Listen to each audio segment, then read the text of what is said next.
नमस्कार दोस्तों। तो आज के इस वीडियो में हम बात करने वाले हैं अप्लाइड बायोकेमिस्ट्री और न्यूट्रिशन के वो सारे इंपॉर्टेंट क्वेश्चंस जो अपने सेमेस्टर एग्जाम के पॉइंट ऑफ व्यू से बहुत ही ज़्यादा इंपॉर्टेंट रहने वाला है। अभी आपके पास सफिशिएंट टाइम है कि आप बायोकेमिस्ट्री और न्यूट्रिशन को बहुत ही ढंग से प्रिपेयर कर सकते हो और इसके अंदर जितने भी इंपॉर्टेंट टॉपिक रहने वाले हैं इनको हम डिस्कस करेंगे। बायोकेमिस्ट्री का कितना वेटेज रहेगा, न्यूट्रिशन का कितना वेटेज रहेगा, किस प्रकार से इन सब्जेक्ट्स को हमें हैंडल करना है, वो सारी चीज़ें हम इस वीडियो में सीखने वाले हैं।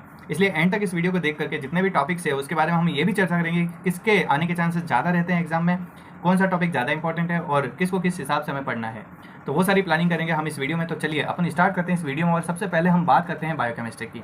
देखिए, बायोकेमिस्ट्री एक ऐसा सब्जेक्ट है जहाँ पे हम बॉडी के जितने भी केमिकल्स होते हैं, चाहे मिनरल्स या फिर बात करें ऑर्गेनिक और इनऑर्गेनिक कंपोनेंट, उनके बारे में हम पढ़ते हैं और उनकी स्टडी करते हैं, उनकी केमिस्ट्री प्रोफाइल की हम स्टडी करते हैं। तो इस कोर्सेज की अगर हम आउटलाइन देखें तो भाई ओवरऑल जो 25 मार्क्स की हमारे यहाँ पे एक्सपेक्टेड है कि इस एग्जाम के अंदर बायोकेमिस्ट्री आने वाली है। और अगर इस कोर्स की आउटलाइन देखें तो कार्बोहाइड्रेट, लिपिड और प्रोटीन, ये शुरू के 3 चैप्टर है जो बायोकेमिस्ट्री में भी आते हैं, देन न्यूट्रिशन में भी ये वापस आते हैं।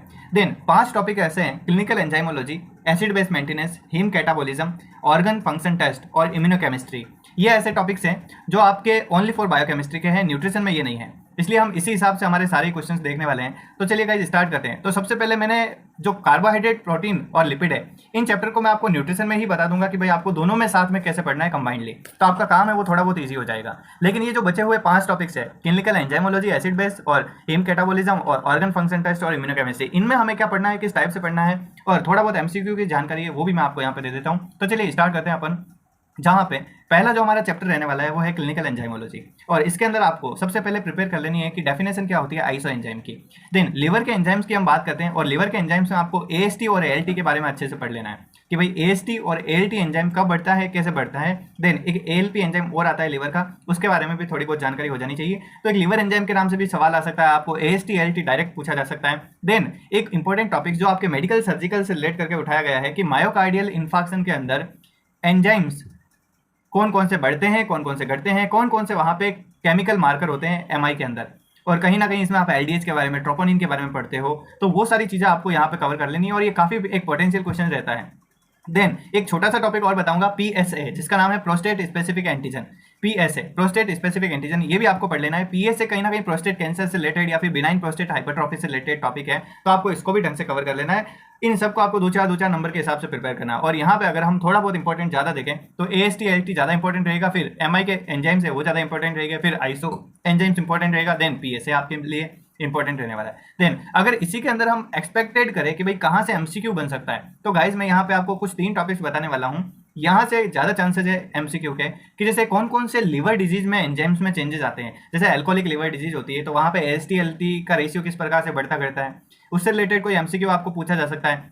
देन इससे ज़्यादा इंपॉर्टेंट है अर्लीस्ट और स्पेसिफिक मार्कर्स कौन कौन से होते हैं एमआई के अंदर, कि भाई एमआई में कौन सा सबसे पहले बढ़ता है, सबसे पहले घटता है, या फिर कौन सा स्पेसिफिक है एमआई के लिए। देन आपको पीएसए के बारे में बस इतनी सी जानकारी रखनी है कि ये बिनाइन प्रोस्टेट हाइपरट्रॉफी या फिर प्रोस्टेट कैंसर से रिलेटेड है।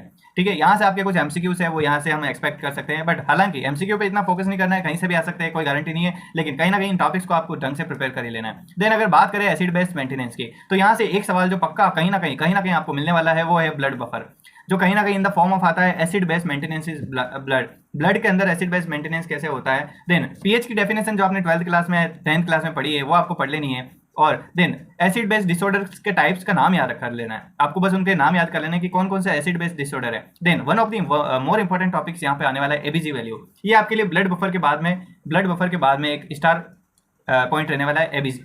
एबीजी के अंदर आपको 4 चीजें पढ़नी पड़ती है, जिसमें शुरू की 2 चीजें ज्यादा इंपॉर्टेंट है, मेटाबॉलिक एल्कलोसिस क्या होता है, एसिडोसिस क्या होता है।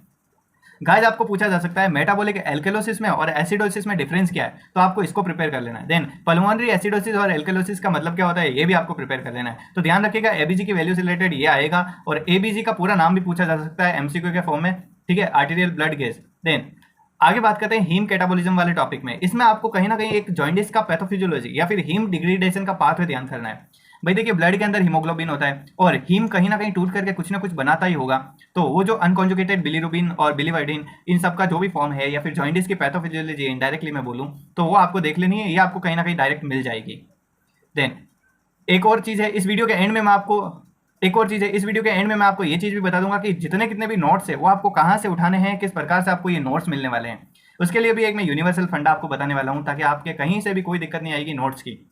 आगे का इस बात करते हैं कि कहीं ना कहीं आपको जॉइंडिस की डेफिनेशन पढ़ लेनी है कि जॉइंडिस क्या होता है। एक यहाँ पे थोड़ा स्टार पॉइंट वाला टॉपिक मैं बताऊंगा, वांडेनबर्ग टेस्ट। यहाँ पे आपको वांडेनबर्ग टेस्ट है, इसको पढ़ लेना है। देन अगर आप कुछ एक टॉपर स्टूडेंट हो तो आपको फोटोथेरेपी के बारे में जरूर देख लेना है, क्योंकि जब भी जॉइंडिस का नाम आता है तो फोटोथेरेपी अपने आप में एक चमक उठती है कि भाई ये इंपॉर्टेंट टॉपिक रहने वाला है। देन कहीं ना कहीं जॉइंडिस जब आप पढ़ोगे तब आप ये भी देख लेना कि जॉइंडिस के कोज कौन कौन से होते हैं। कहीं ना कहीं अगर हम देखें बड़े लेवल पे, ये पीडियाट्रिक्स का टॉपिक है, लेकिन जॉइंडिस के काफ़ी सारे कोजेस है भाई, अनकॉन्जुगेटेड के कौन से, कॉन्जुगेटेड के कौन से, लेकिन आपको कुल मिला के जो छोटे मोटे 10-12 कोजेस है वो आपको नाम याद कर लेना है, ठीक है। देन ये मैंने आपको इसके सब टॉपिक्स में बता ही दिया है। देन इसमें जो आपके लिए इंपॉर्टेंट ज़्यादा रहने वाला है वो भी मैंने आपको बता दिया। Then organ function test. Organ function test में आपके 3 टेस्ट हैं, renal function test, liver function test और थायराइड फंक्शन टेस्ट। मैं आपको बता देता हूँ, आपको सबसे ज़्यादा जो अच्छे से कुछ पढ़ना है तो वो है LFT, लीवर फंक्शन टेस्ट, ठीक है। देन लीवर फंक्शन टेस्ट के अंदर आपको भाई AST ALT इन्हीं के बारे में कहीं ना कहीं पढ़ना होता है। रीनल फंक्शन टेस्ट इसके बाद आप पढ़ोगे, और जब आप थायराइड फंक्शन टेस्ट अगर भाई आपके पास समय है और आप पढ़ रहे हो तो T3 T4 और TSH के बारे में पढ़ लेना, यही इसमें आता है। देन जो सबसे ज़्यादा इंपॉर्टेंट है वो LFT है, ठीक है। LFT सबसे ज़्यादा इंपॉर्टेंट रहने वाला है यहाँ पे। देन आगे बात करते हैं इम्यूनोकेमिस्ट्री की, या फिर बात करें इम्यूनोलॉजी की, जिसके अंदर आपको एक स्टार्ट टॉपिक पढ़ लेना है, इम्यूनोग्लोबिन की स्ट्रक्चर क्या होती है। ये जो वाई शेप मॉलिक्यूल है उसकी स्ट्रक्चर देख लेनी, साथ ही साथ जितने कितने भी इम्यूनोग्लोबिन है जैसे IgA IgG IgM है ना, इन सब का नाम और इसके फंक्शंस क्या होते हैं ये सब आपको देख लेना है। देन एक one of the most star topic आपको बताऊंगा, मोस्ट इंपॉर्टेंट टॉपिक आपको बताऊंगा, ELISA, एंजाइम लिंक्ड इम्यूनोसॉर्बेंट एसे। बहुत ज़्यादा इंपॉर्टेंट रहने वाला है। कहीं ना कहीं आपने 11th-12th में भी कभी पढ़ा है, नीट के टाइम पे भी कहीं ना कहीं पढ़ा होगा ELISA, लेकिन यहाँ पे ELISA को थोड़ा और अच्छे से पढ़ना पड़ता है और ELISA पक्का आता है। आगे देखिए, ये सारे आपके जो 5 टॉपिक्स थे उनकी हमने बात कर ली। अब हम बात करते हैं न्यूट्रिशन की, जो आपके 40 से 50 नंबर की रहने वाली है। और अगर यहाँ पे न्यूट्रिशन की बात करें तो जब आप न्यूट्रिशन शुरू करो तो सबसे पहले 3-4 जो टर्म्स है उनको देख लेना कि भाई एक तो हेल्थ क्या होती है, जो कहीं ना कहीं आपने फंडा में भी पढ़ रखी है, WHO की डेफिनेशन।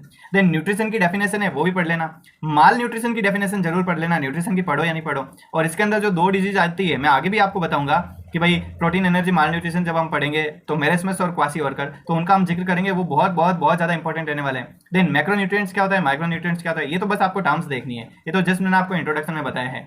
आगे जो हम बात करने वाले हैं वो सीधी बात करते हैं कार्बोहाइड्रेट टॉपिक की। और कहीं ना कहीं कार्बोहाइड्रेट, प्रोटीन और लिपिड, इन तीनों में से एक सवाल पड़ता है, एक सवाल आपके बड़ा आने वाला है। तो देखिए इन तीनों में भी एक ही पैटर्न चलता है। क्या होता है कि भाई इन तीनों का पहले हम क्लासिफिकेशन पढ़ते हैं, क्लासिफिकेशन के बाद मेटाबॉलिज्म पढ़ते हैं, फिर इसके अंदर कुछ कॉमन टॉपिक्स होते हैं। तो 1 बाय 1 हम इसकी बात करते हैं। हम यहाँ पे बायोकेमिस्ट्री और न्यूट्रिशन दोनों को ही कंबाइनली लेके चलेंगे। तो अगर यहाँ पे अगर बात करें कार्बोहाइड्रेट टॉपिक की, तो सबसे पहले जस्ट आपको एक क्लासिफिकेशन पढ़ लेना है कार्बोहाइड्रेट का कि भाई इसमें मोनोसेकेराइड, पॉलीसेकेराइड, ओलिगोसेकेराइड, वो सारा जो है आपको पढ़ना है। देन कार्बोहाइड्रेट का मेटाबॉलिज्म क्या है, ग्लाइकोलाइसिस पाथवे क्या है, वो आपको पढ़ लेना है। देन यहाँ पे एक डिजीज दे रखी है डायबिटीज मेलाइटिस, हालांकि ये बहुत ही ज़्यादा आपके नहीं है, क्योंकि कहीं ना कहीं जब आप सेकंड ईयर में जाओगे, सेकंड थर्ड फोर्थ सेमेस्टर में जाओगे, तब आपको डायबिटीज मेलाइटिस वापस से बहुत ही अच्छे तरीके से पढ़नी पड़ेगी। तो यहाँ पे जस्ट आपको इतना सा देखना है डायबिटीज मेलाइटिस क्या होता है, टाइप 1 टाइप 2 डायबिटीज है, इसका कारण क्या होता है।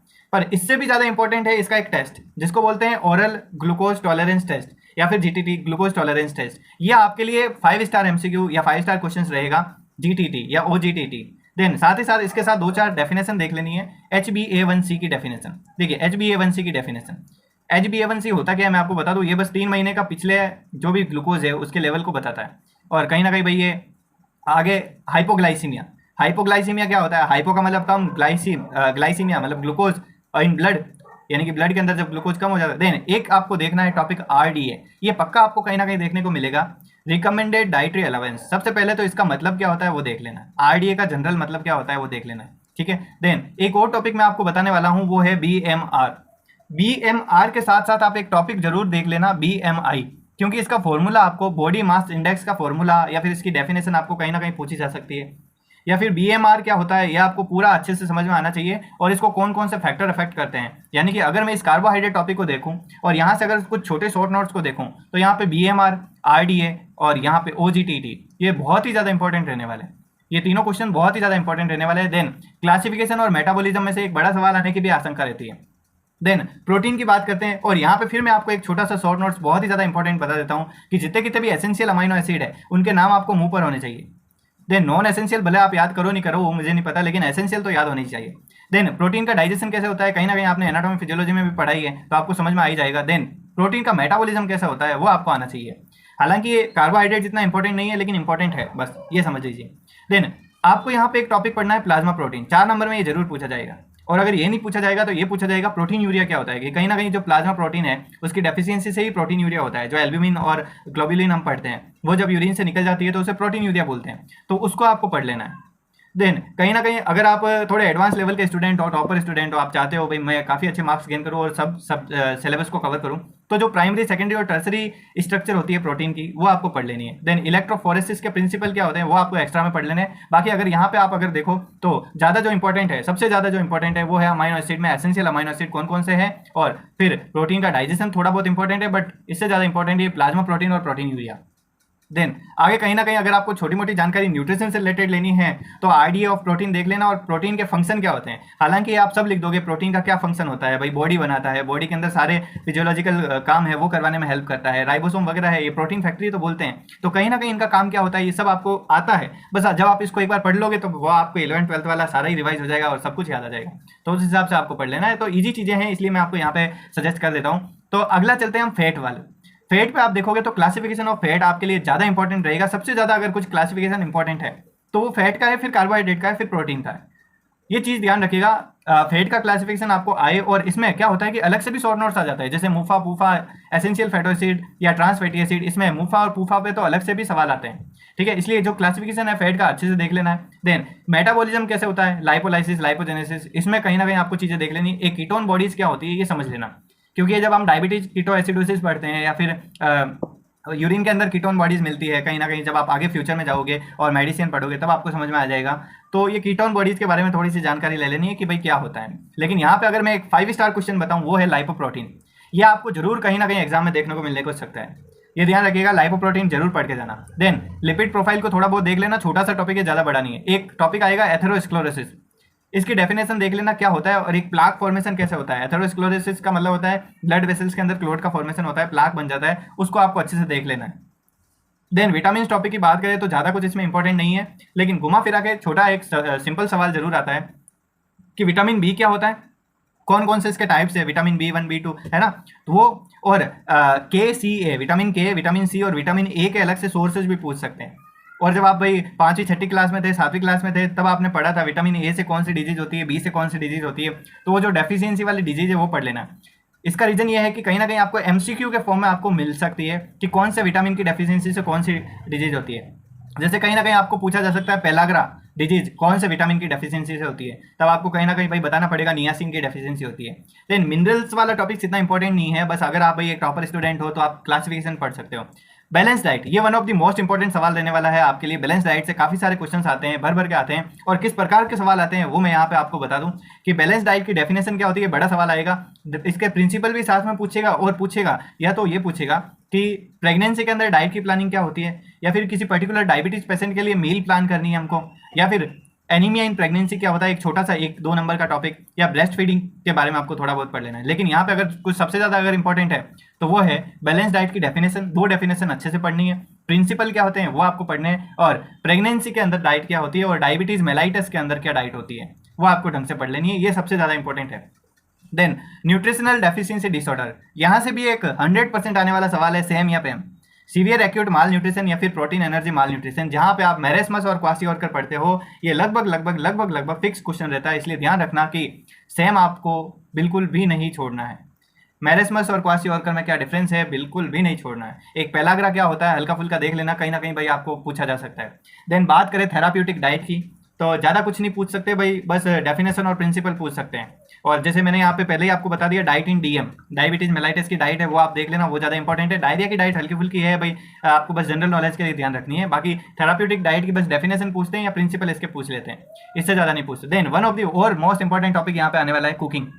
कुकिंग से भी ज़्यादा इंपॉर्टेंट टॉपिक आने वाला है PF है, प्रिवेंशन ऑफ फूड एडल्ट्रेशन या फूड एडल्ट्रेशन एक्ट। एक ऐसा सवाल जिसने आज तक किसी भी ईयर को नहीं छोड़ा है, किसी भी एग्जाम को नहीं छोड़ा है, लगभग हर साल ये सवाल देखा जाता है, प्रिवेंशन ऑफ फूड एडल्ट्रेशन। इसलिए ध्यान रखना, PFA को बिल्कुल भी नहीं भूलना है। देन कुकिंग क्या होती है, कुकिंग के कौन से मेथड्स या फिर टाइप्स होते हैं वो आपको देख लेना है। देन साथ ही साथ अगर आप 1-2 नंबर की कोई चीज़ें याद करनी चाहो तो फूड स्टैंडर्ड और फूड प्रिजर्वेटिव्स क्या होते हैं वो देख लेना है। इसमें भी फूड प्रिजर्वेटिव थोड़ा सा इंपॉर्टेंट है, फूड स्टैंडर्ड कम पूछा जाता है, लेकिन पीएफए और कुकिंग आपको जरूर पढ़ लेना है। ये बस बाकी मैंने फूड स्टैंडर्ड फूड प्रिजर्वेशन लिख दिए हैं कि भाई आप एक बार गो थ्रू कर लो। देन न्यूट्रिशनल असेसमेंट में ज़्यादा कुछ नहीं पूछते हैं, बस एक एंथ्रोपोमेट्रिक असेसमेंट क्या होता है वो आप देख लेना। एक फर्जी सवाल आएगा जो सब करके आएंगे कि न्यूट्रिशन का रिलेवेंस क्या होता है नर्सिंग के अंदर, या फिर न्यूट्रिशन एजुकेशन का मतलब क्या होता है। तो इसके अंदर कुछ भी लिख के वो सब सही होता है, बस लिखना है, इससे रिलेवेंट लिखना है, ठीक है। आगे चलते हैं नेशनल न्यूट्रिशनल प्रोग्राम। ये और इंपॉर्टेंट चीजें हैं, यहाँ से देखिए 3 मैं आपको न्यूट्रिशनल प्रोग्राम बता रहा हूँ, मिड डे मील, आईसीडीएस और एनीमिया मुक्त भारत प्रोग्राम, जिसमें ये जो शुरू के 2 दे रखे हैं और जो शुरू का पहला दे रखा है ये सबसे ज्यादा इंपॉर्टेंट है, इसलिए बिल्कुल भी इनको नहीं भूलना है। देन एक और लास्ट टॉपिक है फूड सेफ्टी, जिसमें बस आपको आईएसओ, एक मार्क, आईएसआई, इन सब चीजों को देख लेना है कि भाई इनका मतलब क्या होता है।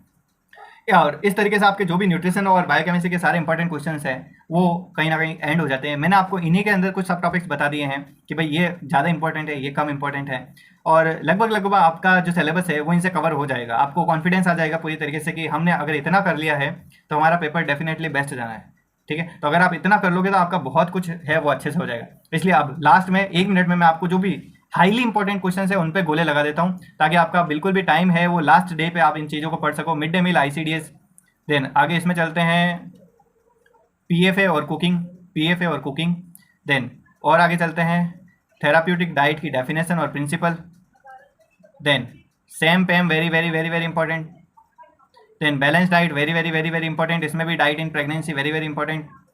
देन आगे चलते हैं विटामिन में, विटामिन आपको एमसीक्यू के पर्पज से देख लेना है। देन आगे चलते हैं इसमें lipoprotein, very very important, then lipid profile थोड़ा सा देख लेना है, और एथेरोस्क्लेरोसिस की डेफिनेशन बिल्कुल नहीं छोड़नी है, भाई क्या होता है, हल्का फुल्का अगर आप समझ गए तो आपको सब समझ में आ जाएगा इसमें। देन फैट का classification, very very important. Then आगे चलते हैं प्रोटीन के अंदर essential amino acid, very very important, plasma protein और प्रोटीन यूरिया थोड़ा इंपॉर्टेंट है, एंड मेटाबॉलिज्म ऑफ प्रोटीन थोड़ा इंपॉर्टेंट है। देन आगे चलते हैं और इसके अंदर OGTT, very very important, classification carbohydrate का देख लेना है, RDA क्या होता है, BMR क्या होता है, ये आपको देख लेना है। HbA1c 1 नंबर 2 नंबर का सवाल है, देख लेना है। देन न्यूट्रिशन में इतना कुछ ये नहीं। इम्यूनोकेमिस्ट्री में ELISA, very very important, structure of immunoglobulin, very important. Then यहाँ पे LFT, वेरी इंपॉर्टेंट। देन आगे चलते हैं यहाँ पे जॉइंटिस की डेफिनेशन और कोज, साथ ही साथ वान डेनबर्ग टेस्ट इसके लिए जो किया जाता है वो वेरी इंपॉर्टेंट। देन आगे चलते हैं यहाँ पे metabolic alkalosis, acidosis, very important, and blood buffer, very very very important. आगे चलते हैं यहाँ पे आपको इनके MCQ है वो देख लेने हैं, और इसके अंदर अगर देखें AST, LT, MI वाला और ये आइसो एंजाइम, वेरी इंपॉर्टेंट।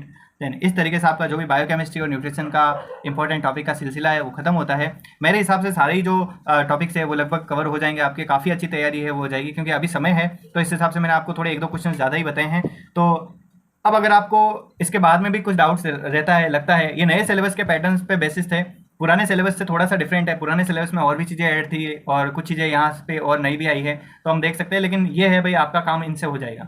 तो आपका जो न्यू सिलेबस है उसके पैटर्न पे हमने ये सारी क्वेश्चन बनाए हैं, तो आपके लिए ऑल द बेस्ट, सारे एग्जाम्स के लिए अच्छे से दिएगा।